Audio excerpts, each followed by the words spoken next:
नमस्कार दोस्तों। Welcome back to my YouTube channel SD crick talks.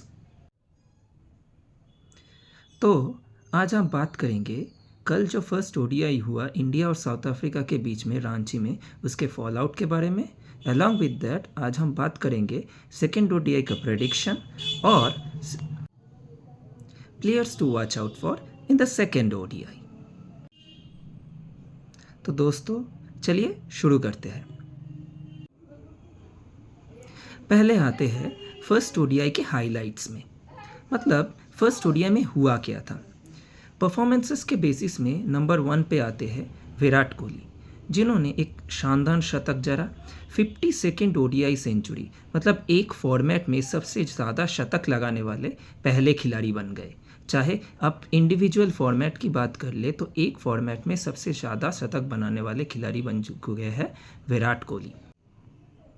दूसरा हाईलाइट ये था रोहित शर्मा का गुड फॉर्म जारी रखना। ऑस्ट्रेलिया में भी लास्ट ओडीआई में उन्होंने शतक जड़ा था, यहाँ पर भी एक अच्छा अर्धशतक जड़ा। KL Rahul's captain's innings coming in at number 6, the way he played, the way he took his time and later on accelerated was amazing. KL Rahul is most importantly in this India's lineup undoubtedly the most versatile player we have ever seen in recent eras. चाहे वो test की बात करें जहाँ पर वो opening करते हैं, चाहे वो वनडे की बात करें जहाँ पर वो नंबर 6 पे आते हैं, कीपिंग भी करते हैं। He is most probably the most versatile player in this generation. Bowling में शुरू में अर्शित राणा और अर्शदीप सिंह का विकेट लेना एक बहुत पॉजिटिव पॉइंट है इंडिया के लिए। और कुलदीप यादव, चाहे ग्राउंड चाहे ओसी कितना क्यों ना पड़ा हो, ड्यूबा कितना पड़ा हो, कुलदीप यादव ने आके असली समय में 2 ब्रेक थ्रू दिलाया, मार्को यानसेन का विकेट एंड मैथ्यू ब्रिस्की का विकेट। पता नहीं तो फिर कल मैच इंडिया के हाथ से चला जाता। वीकनेस था इंडिया का, एक ही वीकनेस है जो इंडिया को बॉदर कर रहा है, वो है लोअर ऑर्डर में ओपोनेंट टीम के बल्लेबाज, चाहे वो यानसेन हो, चाहे वो कॉर्बिन बॉश हो या फिर नंद्रे बर्गर ही क्यों ना हो, वो आके रन बना के चले जा रहे हैं। और आप ये देखिएगा टेस्ट सीरीज से ये होता आ रहा है कि इंडिया टॉप ऑर्डर को कोलैप्स तो कर देती है, लेकिन लोअर ऑर्डर इंडिया के बॉलिंग के अगेंस्ट रन बना जाते हैं। तो मिडिल ओवर्स में बॉलिंग और मिडिल ओवर्स के और लास्ट ओवर के, मिडिल ओवर और अंत ओवर के बीच में जो होता है, मतलब वनडे क्रिकेट में जिसको हम बोलते हैं 35 से 40 ओवर तक या फिर 30 से 42 ओवर तक, वो पीरियड में इंडिया को थोड़ा बॉलिंग में काम करने की ज़रूरत है। वहाँ पर विकेट टेकिंग बॉलर्स को यूज़ करने का थोड़ा ज़रूरत है। अब आते हैं साउथ अफ्रीका के बारे में। साउथ अफ्रीका के लिए आप मैथ्यू ब्रिस्की के रिकॉर्ड देख लीजिए। He is undoubtedly one of the most talented batsman in South African cricket.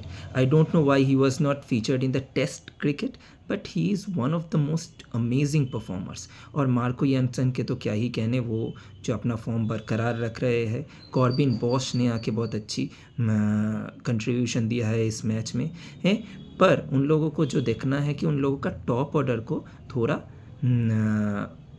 अभी फॉर्म में आने का ज़रूरत है, स्पेशली एडन मार्करम को। मार्करम के जैसे स्टेचर के प्लेयर जो इतने एक्सपीरियंस है, आईपीएल भी खेल चुके हैं, उनके लिए फॉर्म में आना साउथ अफ्रीका के लिए बेहद ज़रूरी है। और ये भी खबर आ रहा है कि दूसरे ओडीआई में चाहे लुंगी एनगिडी हो या फिर टेम्बा बबूमा जो उनके कप्तान हैं, वो वापस आ सकते हैं।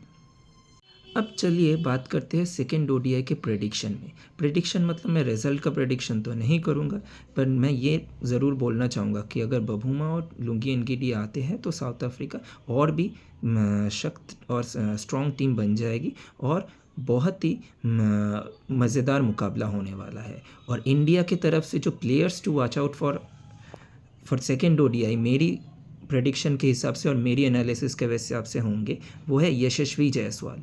वो अपना जगह पक्की करने के लिए प्लेइंग 11 में अपना जगह पक्की करने के लिए खेल रहे हैं। लास्ट ओडीआई में भी वो रंग में तो दिख रहे थे, पर उसको बड़े रन में कन्वर्ट नहीं कर पाए।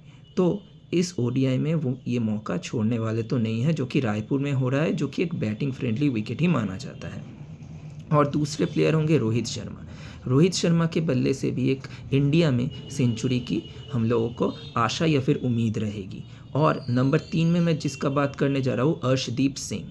अर्शदीप सिंह की परफॉर्मेंस भी इस ओडीआई में बहुत महत्वपूर्ण होने वाली है, क्योंकि पिच बैटिंग कंडीशन का अनुकूल होगा।